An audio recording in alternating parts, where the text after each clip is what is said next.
हर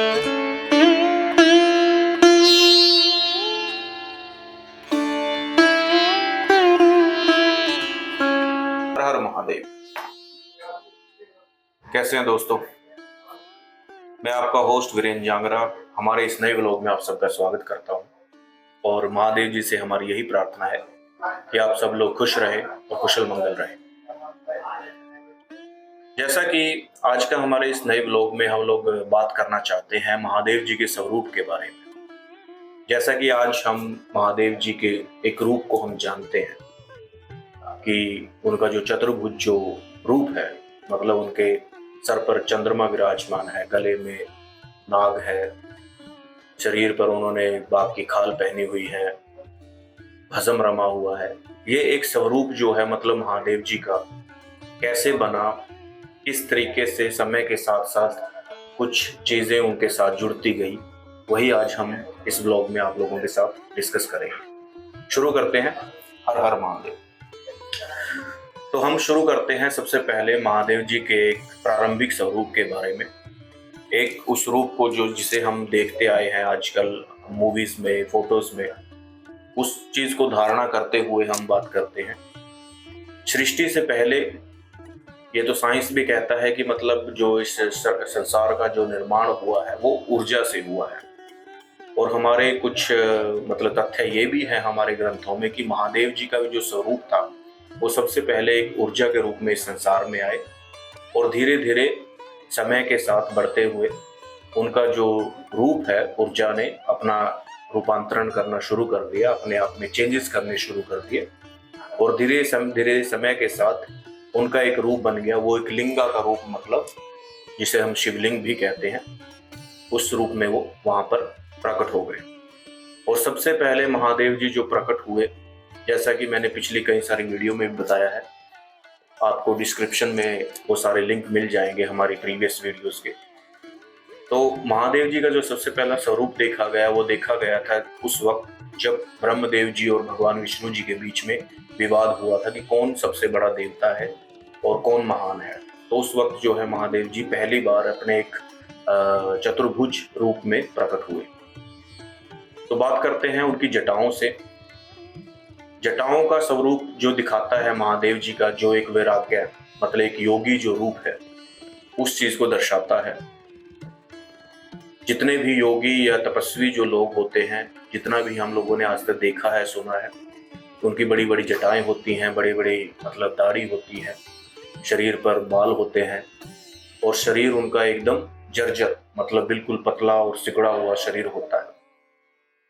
तो योग जीवन का भी एक मतलब तथ्य है कि अगर आप एक योगी या एक ब्रह्मचारी का जब जीवन जीते हैं तो आपको अपने आप को कुरूप करना पड़ता है, मतलब बदसूरत दिखाना पड़ता है समाज को। क्योंकि अगर आप सुंदर और खूबसूरत दिखाई दोगे तो कॉमन सी बात है, संसार के जो बाकी लोग हैं वो भी आपके ऊपर मोहित हो गए। और जब कोई दूसरा इंसान आपके ऊपर मोहित होता है, आपको आपको मतलब अट्रैक्ट होता है, तो कॉमन सी बात है हम खुद भी उसकी तरफ अट्रैक्ट होना शुरू हो जाते हैं। तो वैराग्य जीवन का ये भी एक स्वरूप है कि मतलब अपने आप को कुरूप दिखाना हमें पड़ता है। तो वही स्वरूप जो है महादेव जी दिखाते हैं। उनकी जटाएं जो है इसी चीज का प्रतीक है, एक योगी का प्रतीक है। फिर उसके बाद आता है उनकी जटाओं में गंगा विराजमान है। जैसा कि उसके रिलेटेड बहुत सारी स्टोरीज हैं, लेकिन एक स्टोरी जो सबसे फेमस है वो हम जानते हैं कि भागीरथी जी जो थे, उनके पूर्वजों को मतलब श्राप मिला था और कहा था कि गंगा में स्नान करने के बाद ही आपके पूर्वजों का जो श्राप है उनको मुक्ति मिलेगी, उनका वो श्राप जो है मुक्त हो जाएगा। तो इसीलिए भागीरथ जी ने हजारों वर्षों तक तपस्या की और तत्पश्चात जब गंगा देवी प्रसन्न हुई तो स्वर्ग से जब इस धरती पर पहली बार मतलब अवतरित हुई, आने लगी, तो उस वक्त उनका वेग इतना ज्यादा तीव्र था कि उसके वेग को धरती जो है सहन नहीं कर पाती। तो इसीलिए महादेव जी ने गंगा देवी को अपनी जटाओं में दबोच लिया और सिर्फ उतना ही वेग उनका धरती पर छोड़ा जितना कि धरती को जरूरत थी।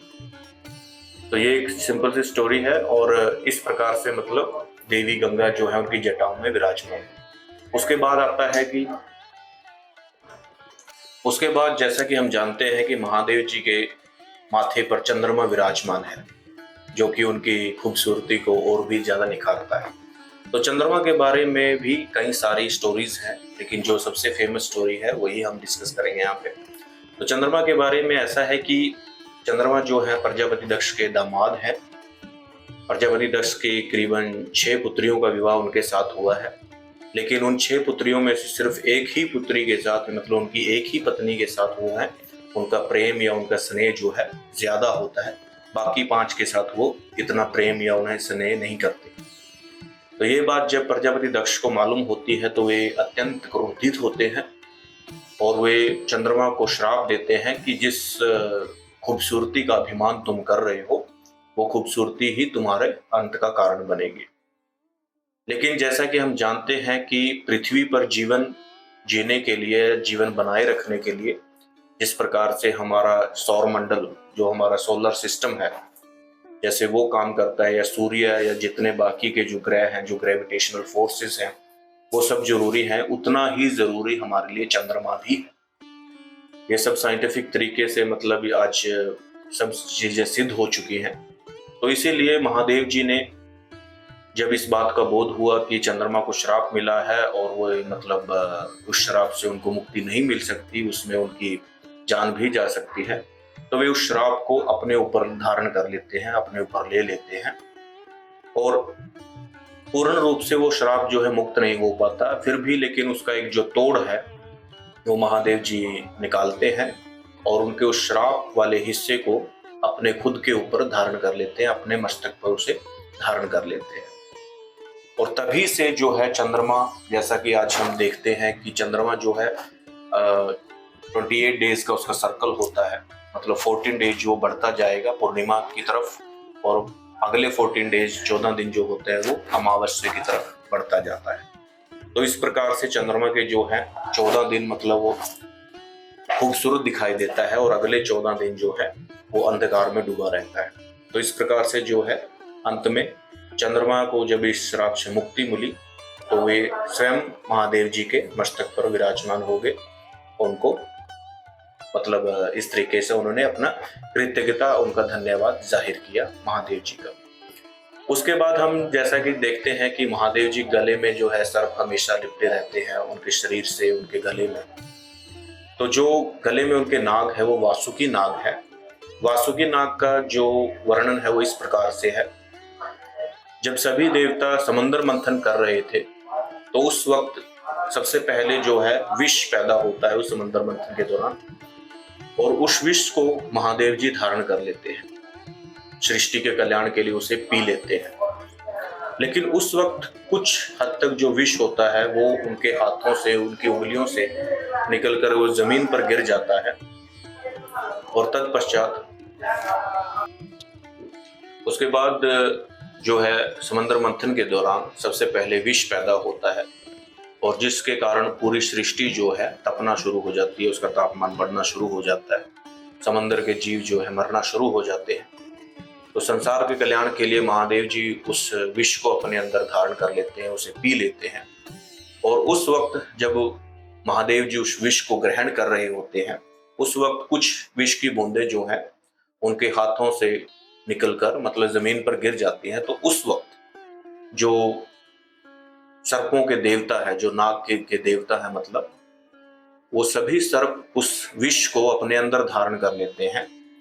और उस वक्त जो जब ये वाक्य घट रहा होता है उस वक्त मतलब सिर्फ अकेले सांप ही उस विष को नहीं ग्रहण करते। इस संसार के जितने भी जहरीले जीव आज हम जानते हैं, जैसे सांप है, छिपकलियां हैं, बिच्छू हैं और भी बहुत सारे जीव उस विष को धारण कर लेते हैं। तो उस वक्त महादेव जी देखते हैं कि मतलब इस संसार के साधारण से जीव भी अपना कर्तव्य निभा रहे हैं इस संसार के कल्याण के लिए। तो उस वक्त जो है एक विशेष स्थान उस वासुकी नाग को महादेव जी देते हैं और उन्हें मतलब अपने लाइफ में, अपने जीवन में उन्हें अपनाते हैं और उन्हें हमेशा हमेशा के लिए अपने साथ जोड़ लेते हैं। तो इस प्रकार से जो है वासुकी नाग जी महादेव जी के साथ जुड़ जाते हैं हमेशा हमेशा के लिए।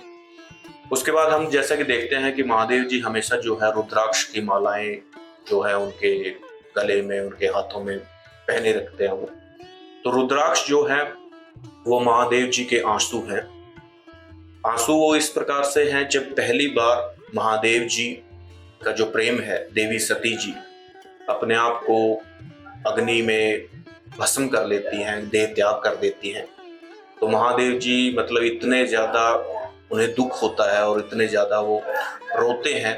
तो उस वक्त कुछ आंसू जो हैं उनकी आंखों से टपक कर निकल कर जमीन पर जैसे ही धरती पर गिरते हैं तो वे रुद्राक्ष का रूप धारण कर लेते हैं। और इस प्रकार से रुद्राक्ष जो है एक पेड़ जो है मतलब उसको जीवन मिलता है, और रुद्राक्ष जो है वो साक्षात महादेव जी का ही स्वरूप माना जाता है। तो उसी चीज को पवित्र मानने के साथ साथ उसे मतलब महादेव जी जो है अपने साथ धारण रखते हैं, वो अपने पहनते हैं उन्हें। उसके अलावा जैसा कि हम जानते हैं महादेव जी हमेशा जो है भस्म अपने शरीर पर रमे रखते हैं। वही उनकी खूबसूरती, वही उनका स्नान है, सब कुछ वही है उनके लिए। तो वो उनसे जोड़ता है कि महादेव जी जो दिखाते हैं इस संसार को कि जो जीवन मतलब जो भी जीव इस संसार में आया है ये तय है कि उसका मरना मतलब एक दिन उसका अंत जो है जरूरी है, उसका मरना तय है।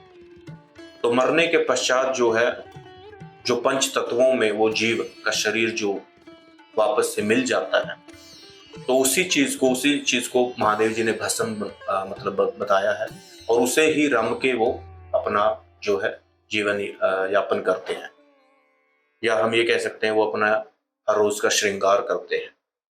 तो इस प्रकार से जो है भस्म उनके शरीर पे हमेशा ही रमी रहती है, और जो उनको प्रतीक मतलब जिस चीज का वो प्रतीक है भस्म, इस संसार के जो पंच तत्व हैं वापस आकर के मतलब वो भस्म में ही विलीन हो जाते हैं, मिल जाते हैं, इस चीज को ही दर्शाता है।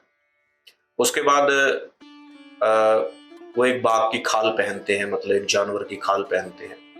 वो भी दर्शाता है कि मतलब जो योगी जीवन जो होता है कि मतलब आपको इस संसार से जब आप अपना एक नाता काट लेते हो, दूर चले जाते हो संसार से, रिश्ता तोड़ देते हो, तो उस वक्त जब आप एक अकेलेपन में रहना शुरू कर देते हैं तो उस वक्त जीवन यापन के लिए आप कोई भी जानवर की खाल जो है अपने शरीर को ढकने के लिए सिर्फ उसका इस्तेमाल करते हैं। तो इस प्रकार से जो ये सब चीजें हैं धीरे धीरे समय के साथ साथ महादेव जी से जुड़ती गई, और आज जिस स्वरूप को हम लोग जानते हैं वो इस प्रकार से प्रतीत होता है। तो इस पूरी वीडियो का हमारा यही तथ्य था कि मतलब जो सब चीजें आज हम महादेव जी के शरीर के साथ जुड़ी हुई देखते हैं वो समय के साथ साथ उनके साथ जुड़ती गई, और हर एक वस्तु का, हर एक जीव का या हर एक चीज का एक बहुत ही महत्वपूर्ण रहस्य है। वही चीज हमने आज बताने की आप लोगों को कोशिश करी है। उम्मीद है आप लोगों को हमारा ये वाक्य अत्यंत पसंद आया होगा। अगर आप लोगों को कोई सुझाव है आप कमेंट में लिख कर के भी हमें बता सकते हैं, और मिलते हैं आपको अगले व्लॉग में। तब तक के लिए हर हर महादेव, धन्यवाद।